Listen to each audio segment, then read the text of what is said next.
Shalom, chers amis. Nous voici encore au rendez-vous pour une prochaine lettre dans l'alphabet hébreu. Et aujourd'hui, il s'agit de Dalet. Dalet que je vous présente à la suite des autres lettres qu'on a vues jusqu'à maintenant, et qui est la 4e lettre de l'alphabet. J'ai omis de mentionner dans les capsules précédentes comment on prononce les lettres en hébreu, mais j'avais nommé, il me semble que Aleph était silencieuse, sinon quand tu apportes un icône en dessous d'elle et qu'on peut y voir là le son d'une voyelle, A et E, I, etc. Le Beit se prononce B, comme en français, c'est le son B. Et le Gimel se prononce G, comme le G en français, le G dur. Et le Dalet aujourd'hui se prononce D. Le Dalet signifie, est le symbole d'une porte, ou encore au niveau plus spirituel, d'un appauvrissement ou de l'humilité. Il a une valeur numérique de 4. On va y revenir à la fin de la présentation. Dalet, c'est la porte du monde et la stabilité de la création issue du Beit, qu'on se souvient, qui représente Yeshua, le Fils. Donc, porte du monde, stabilité de la création, ici, issue du Fils. C'est une pénétration dans la matière de la création qui produit un appauvrissement de la lumière, de la puissance de Dieu à l'état pur. Les Hébreux l'appellent l'Ein Sof, mais pour aujourd'hui, on va se contenter de le nommer et de dire que la puissance pure de la présence de Yahweh, Dieu immortel avant même la création, est transmise à sa création. La puissance est transmise à la création.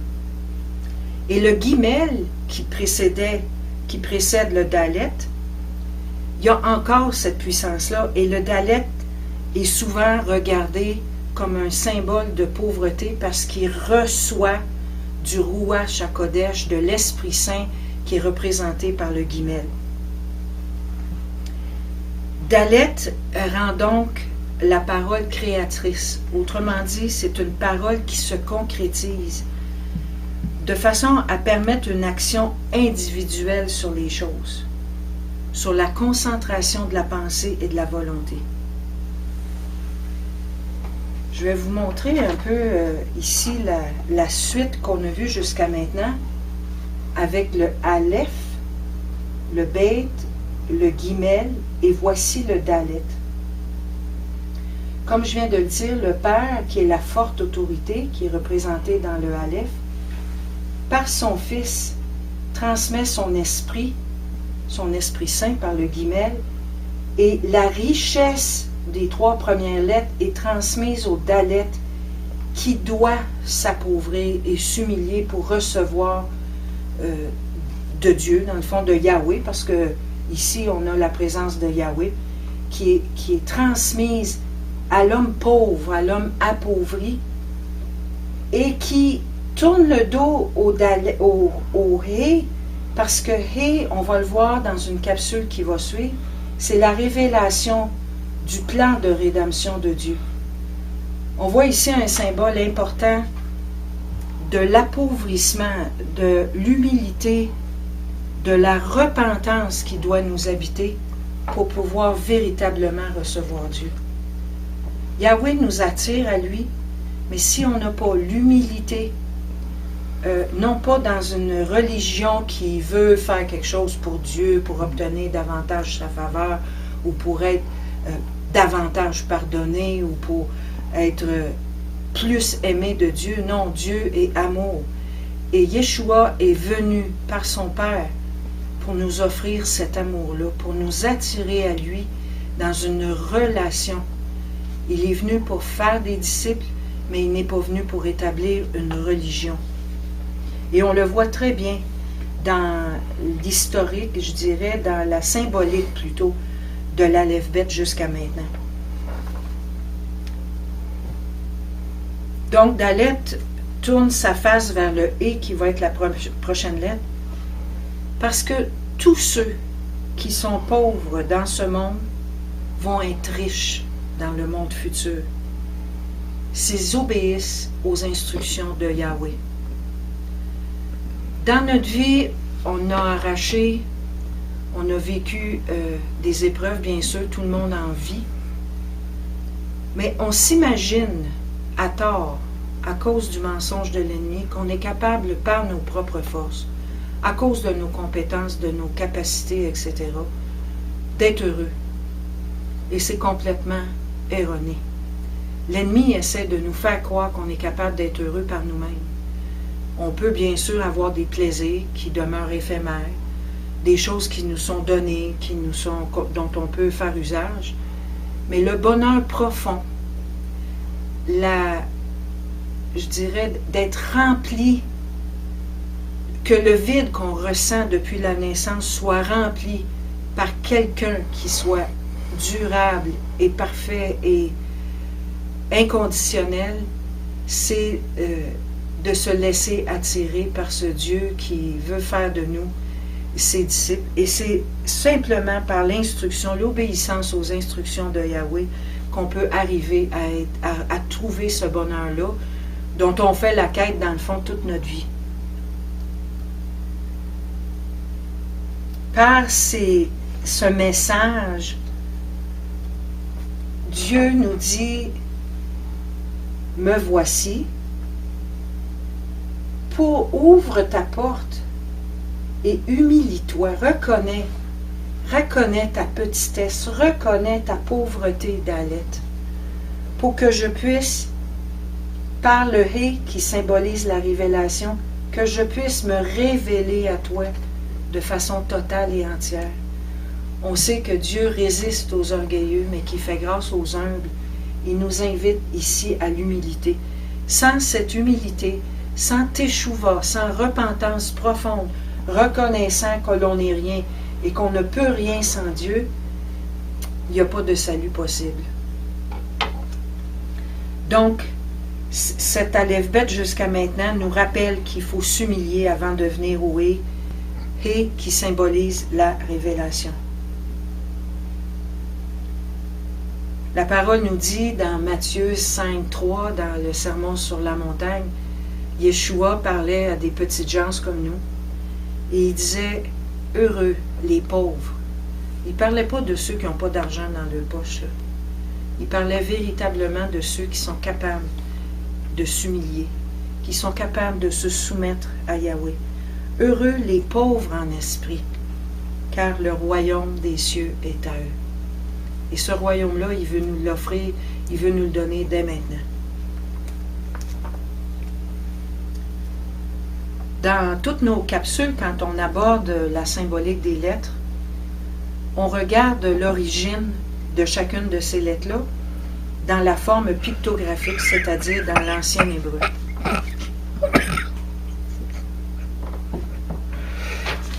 On va voir maintenant que l'ancien hébreu se présentait comme ça pour le Dalet et qu'il avait l'air, dans le fond, il représentait une porte. Une porte, ça ressemble un peu à une mur avec une ouverture dans un mur. Ça ressemble à une porte ou à un battant de porte, soit d'un bâtiment, d'une maison, d'un sanctuaire ou encore d'une ville. Mais ce qu'il y a de plus révélateur encore, c'est que dans le plus ancien hébreu que celui-ci, dans la forme pictographique, l'ouverture que décrit le Dalet était une forme triangulaire que je vais tracer comme ça.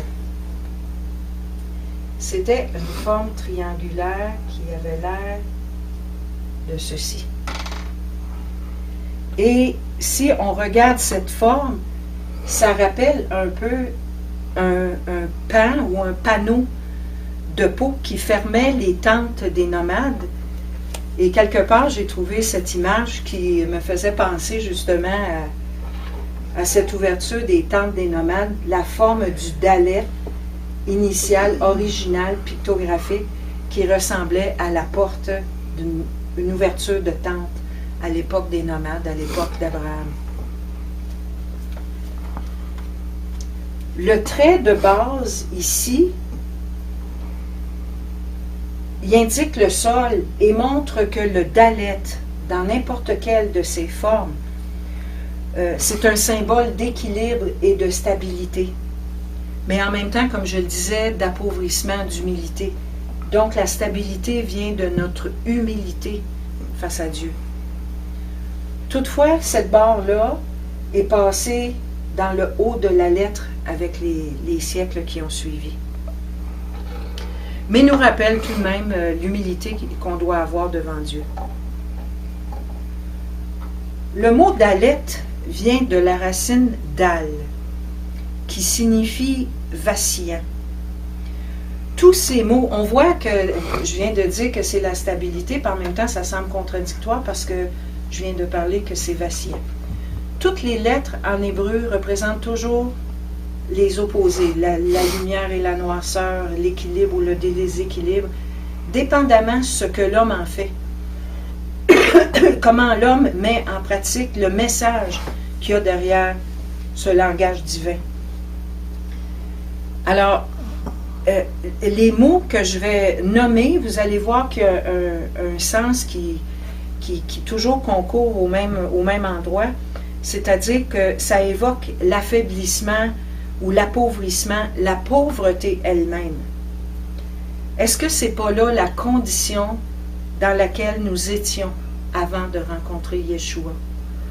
En tout cas, pour la majorité, je vais commencer par parler pour moi-même. J'étais vraiment pauvre, misérable, nu, aveugle avant de rencontrer Yeshua.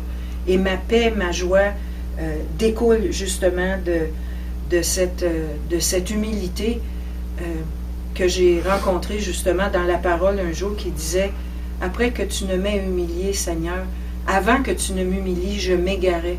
Et j'ai reconnu en moi ma trajectoire, comme c'est la trajectoire de toute l'humanité, avant de rencontrer Yeshua, avant de s'humilier devant lui humblement, on s'est égaré. » Le mot « dalet » veut dire « porte » et s'épelle de la même façon, veut dire « porte » et s'épelle de la même façon.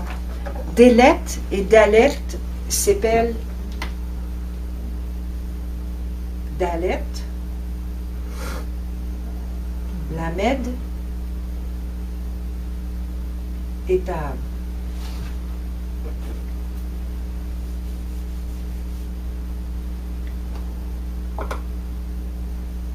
C'est intéressant de voir que le mot dalet et le mot porte délet s'écrivent de la même manière.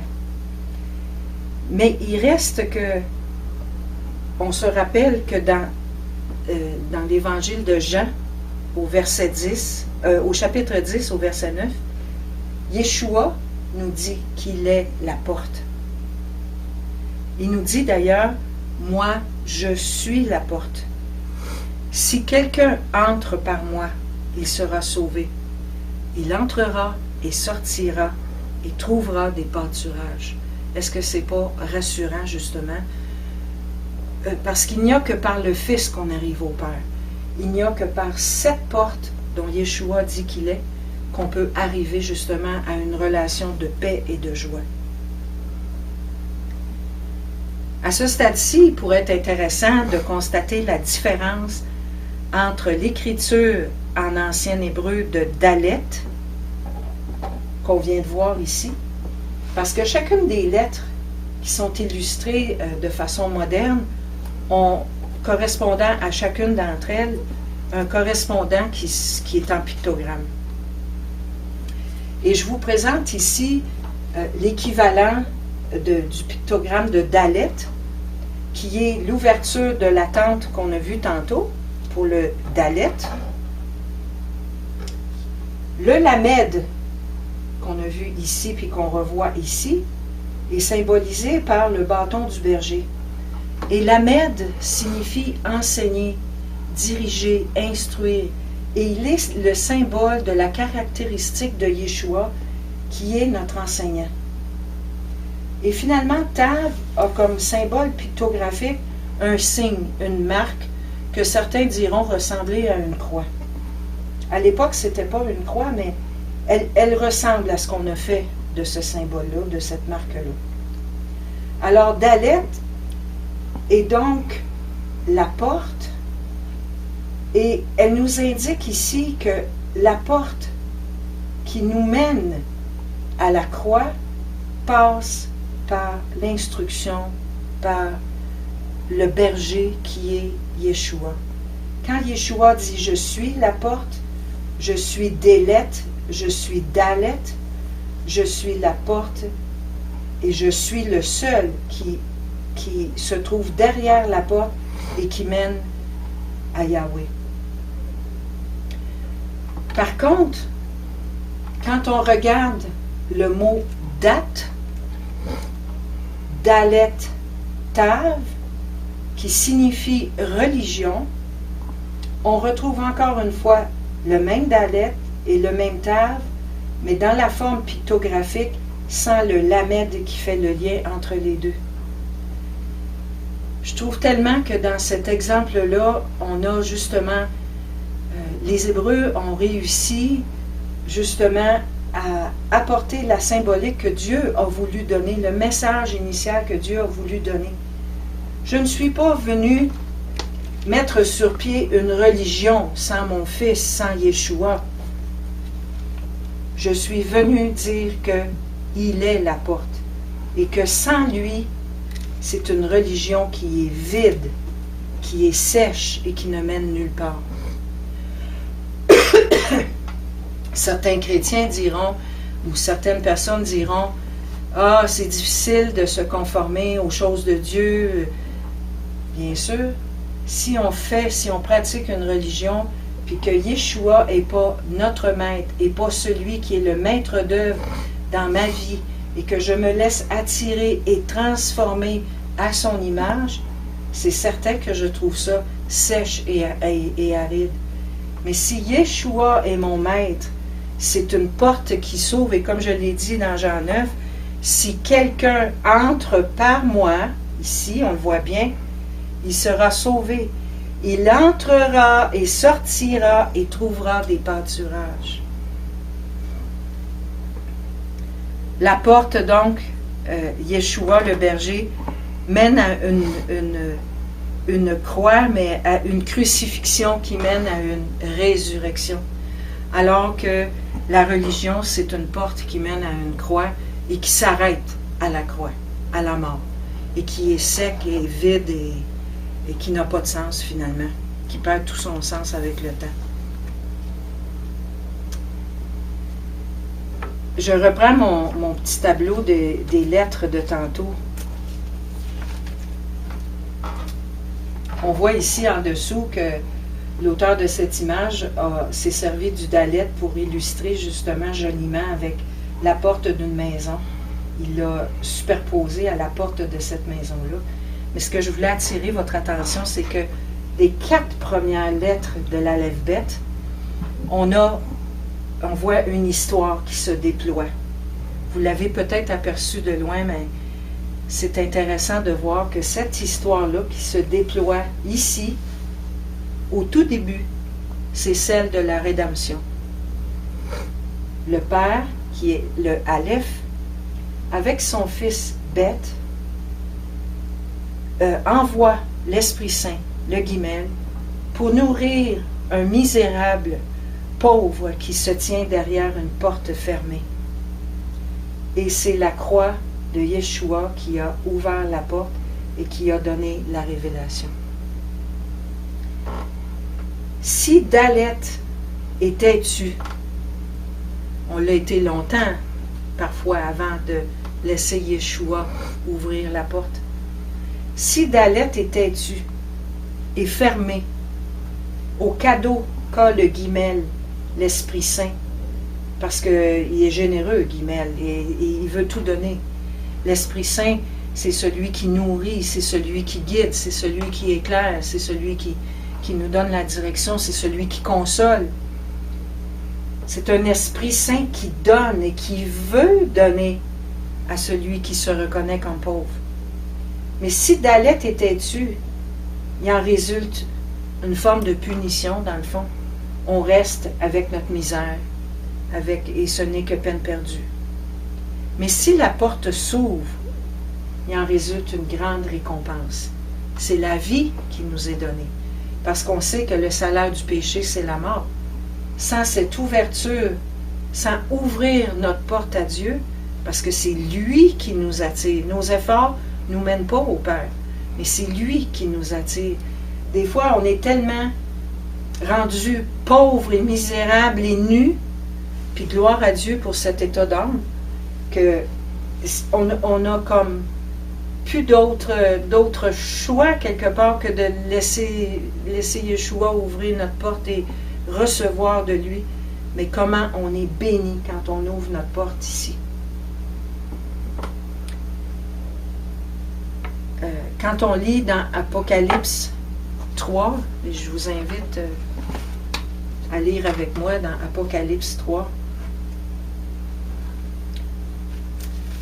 ce que Yeshua écrit à l'ange de l'église de Laodicée. Dans Apocalypse 3, au verset 14 jusqu'à 21. Écrit à l'ange de l'église de Laodicée. Voici ce que dit l'Amen, le témoin fidèle et véritable, le commencement de la création de Dieu. On parle ici, c'est Yeshua qui parle. Voici ce que dit l'Amen, le témoin fidèle et véritable, le commencement de la création de Dieu. Je connais tes œuvres. Je sais que tu n'es ni froid, ni bouillant. Puisses-tu être froid ou bouillant? Ainsi, parce que tu es tiède et que tu n'es ni froid ni bouillant, je te vomirai de ma bouche. Parce que tu dis, je suis riche, je me suis enrichi et je n'ai besoin de rien. Et parce que tu ne sais pas que tu es malheureux, misérable, pauvre, aveugle et nu, je te conseille d'acheter de moi de l'or éprouvé par le feu, afin que tu deviennes riche, et des vêtements blancs, afin que tu sois vêtu, et que la honte de ta nudité ne paraisse pas, et un collier pour oindre tes yeux, afin que tu vois. Moi, je reprends et je châtie tous ceux que j'aime. Aie donc du zèle, et repens-toi. Voici, je me tiens à la porte et je frappe. Si quelqu'un entend ma voix et ouvre la porte, j'entrerai chez lui, je souperai avec lui et lui avec moi. Celui qui vaincra, je le ferai asseoir avec moi sur mon trône, comme moi j'ai vaincu et me suis assis avec mon Père sur son trône. Que celui qui a des oreilles entende ce que l'Esprit dit aux églises. L'Église, c'est nous. Yeshua nous parle à travers Guimel dans ce passage extraordinaire d'Apocalypse. Le vainqueur, je le ferai asseoir avec moi sur mon trône, comme moi j'ai vaincu et me suis assis avec mon Père sur son trône. Aleph, Bet, Guimel, et finalement la porte qui s'ouvre. Il se tient, il dit au verset 20, « Voici, je me tiens à la porte d'Alet et je frappe. Si quelqu'un entend ma voix et ouvre cette porte, la porte, j'entrerai chez lui, je souperai avec lui et lui avec moi. » Quelle promesse extraordinaire! Dans la langue hébraïque, si on regarde à quelques mots qui ont la même racine et qui commencent par un dalet ou qui comportent un dalet à l'intérieur du mot, on reconnaît le mot dal. Dal qui veut dire ouverture, une porte. De façon très concrète, la commissure des lèvres, c'est une ouverture, c'est une porte. Encore là, dal veut dire un pauvre indigent, quelqu'un qui est faible, qui est maigre. Le mot dilel veut dire affaiblir, diminuer. Le mot dildel veut dire défaire ou détacher. Le mot dala, ce sont des tresses et des boucles de cheveux. Dola, qui veut dire retirer. Dalit, qui veut dire délivrer, sauver, ou encore une branche. Et finalement, Dama, qui veut dire pleurer. Et avant que je vous montre une affiche très révélatrice de la façon concrète dont l'hébreu nous parle des choses, je vous invite à prendre la parole dans Jérémie au chapitre 13. Jérémie 13, les versets 15 et 17 à 17.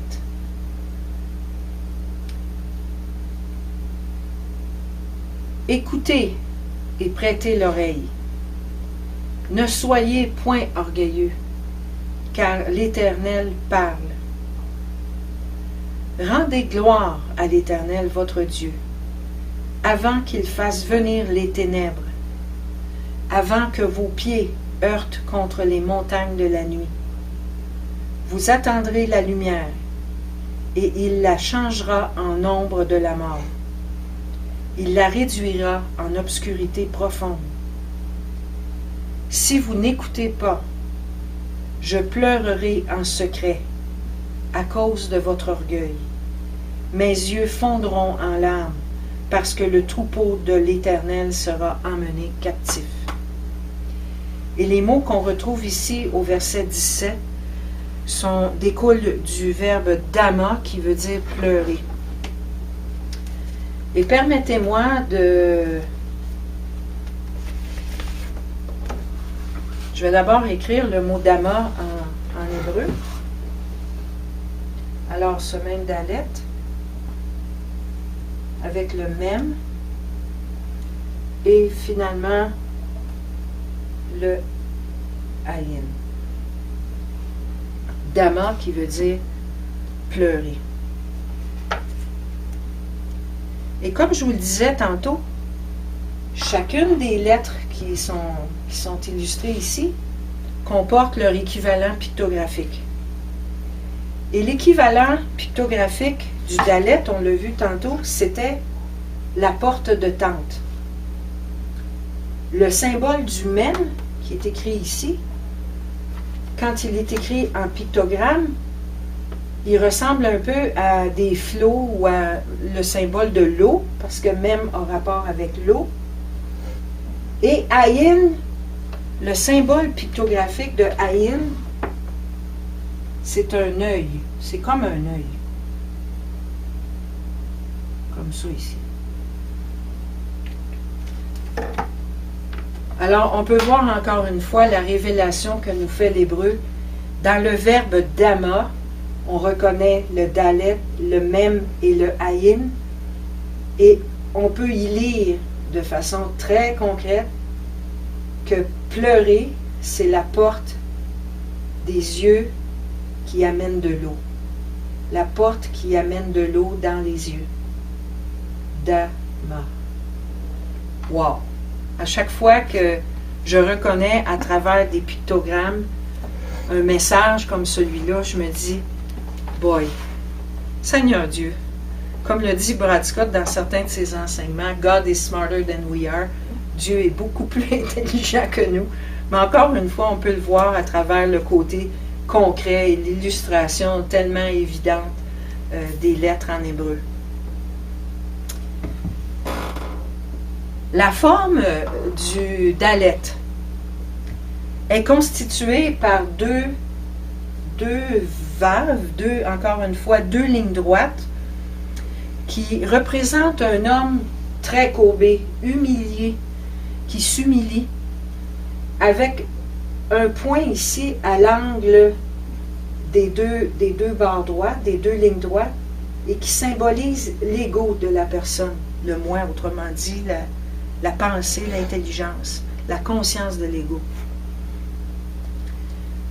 Un des valves est vertical, l'autre est horizontal. Un est debout et l'autre est couché.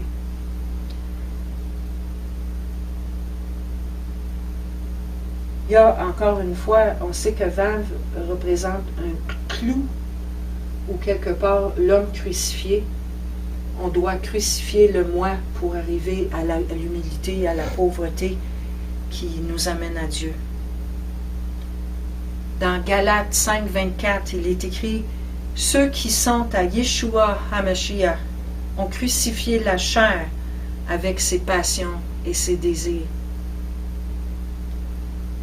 L'humilité passe par la crucifixion. Crucifier la chair. C'est spécial, cette semaine, j'entendais un enseignement qui disait de façon très simplifiée. Yeshua nous dit de crucifier la chair, alors que Hasatan, l'ennemi, nous dit « satisfais ta chair ». C'est simple. Mais crucifie ta chair et tu seras heureux et tu vivras dans une résurrection. Satisfais ta chair et tu mourras. C'est ce qui est arrivé à Adam et à Ève au tout début de notre histoire de l'humanité. La ligne supérieure ici représente la sagesse. Et cette sagesse amène la connaissance, et la connaissance amène l'ego à devenir bon sur la terre. Il n'y a que Dieu de bon. Bon, c'est Tov. Tov, il n'y a que Dieu de bon. Mais cette bonté s'exerce, plus on ressemble à Yeshua, plus on doit être habité de l'amour de Dieu, et ça passe par la connaissance qui vient de la sagesse de Dieu, qui transforme notre ego pour que sur la terre on soit à l'image de la sagesse de Dieu. La lettre Dalet a une valeur numérique de 4, comme je le disais au tout début. Quand on est à l'extérieur d'une maison, on perçoit l'intérieur à travers sa porte. Et si on est à l'intérieur, on perçoit l'extérieur à travers la porte, là aussi. Fait que la porte, c'est une façon de voir soit ce qui se passe à l'intérieur ou ce qui se passe à l'extérieur. Et on perçoit la création à travers la nature. Encore une fois, comme le dit notre ami Brad Scott, quand on regarde par la fenêtre à l'extérieur, qu'est-ce qu'on y voit? On y voit l'œuvre du Créateur. Le gros bon sens, mais en même temps la magnificence de Yahweh qui a créé toutes choses. On perçoit donc le Créateur à travers sa création. Et je veux lire avec vous, avant de terminer, dans Genèse, on parle de création. Allons au tout début de la création, en Genèse 1, les versets 14 à 19. Genèse 1, les versets 14 à 19. Et on sait que Dalet a la valeur numérique de 4. On va voir ce qui s'est passé le 4e jour de la création. Au verset 14, Dieu dit qu'il y ait des luminaires dans l'étendue du ciel pour séparer le jour d'avec la nuit. Que ce soit des signes pour marquer les époques, les jours et les années. Qu'ils servent de luminaires dans l'étendue du ciel pour éclairer la terre. Et cela fut ainsi. Dieu fit les 2 grands luminaires, le plus grand luminaire pour présider au jour et le plus petit luminaire pour présider à la nuit. Il fit aussi les étoiles. Dieu les plaça dans l'étendue du ciel pour éclairer la terre, pour présider au jour et à la nuit, et pour séparer la lumière d'avec les ténèbres. Dieu vit que cela était bon. Ainsi, il y eut un soir et il y eut un matin. Ce fut le 4e jour. Il n'y a pas de hasard avec Dieu. Le 4e jour correspond à l'apparition des corps lumineux, on vient de le voir, qui rythment, mais plus que ça, qui gouvernent les saisons, les jours et les années. la séparation aussi de la lumière et des ténèbres. Les signes, en hébreu, les signes se disent hôte. Et hôte veut aussi dire lettres. Les lettres sont des signes. Et le 4e jour, Dieu a donné des signes, qui sont le soleil et la lune, pour que nous puissions observer les saisons, mais du point de vue de Dieu et non pas du point de vue des hommes. Le mot saison dans le texte se dit Moedim. Les Moedim, ce sont les 5 convocations que Dieu nous a données. Et il a réglé ces rendez-vous célestes et terrestres à travers les astres lumineux qu'il a créés. Et encore une fois, ces signes et ces saisons viennent généralement par 4. Il y a 4 directions, nord, sud, est, ouest. Il y a 4 saisons, le printemps, l'été, l'automne, l'hiver. Il y a 4 éléments, le feu, l'eau, le vent et la terre. Il y a aussi 4 phases de la lune. La nouvelle lune, le premier et le deuxième quartier et la pleine lune. Ce ne sont pas des hasards. Et l'Éternel Yahweh, en créant ces astres, en nous demandant de les honorer comme gouvernant les saisons, les convocations de Dieu, à lui rendre honneur, à l'adorer, il nous les a donnés en Moedim. Et il a dit que c'était bon.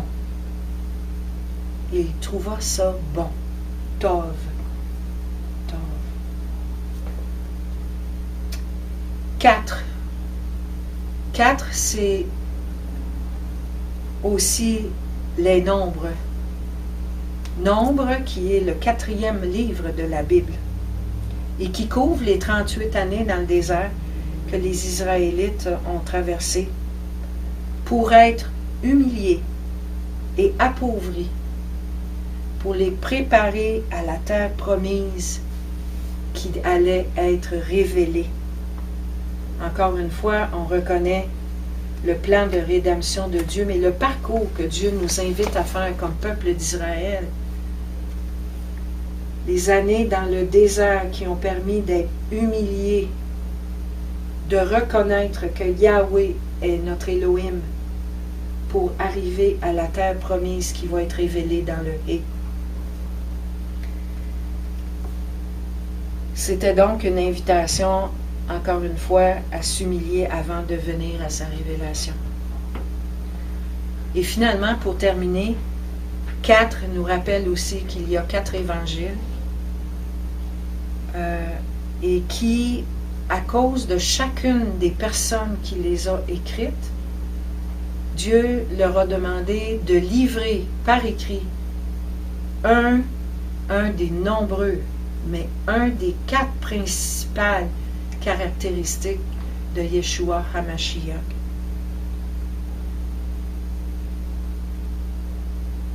Et finalement, vous vous souvenez que quand on a fait le Aleph ensemble, j'avais pris un temps pour expliquer la symbolique puissante du Aleph Tav.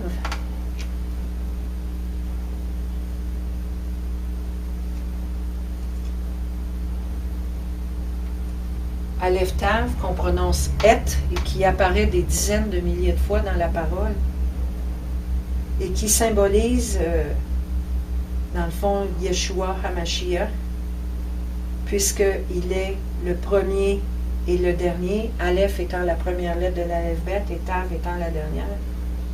Dans l'Apocalypse, il nous dit « Je suis l'alpha et l'oméga, je suis le premier et le dernier, je suis l'Aleph et le Tav ».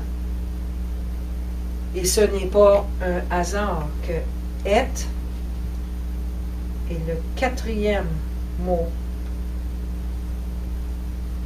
du premier verset de la Bible dans Bereshit bara Elohim Et.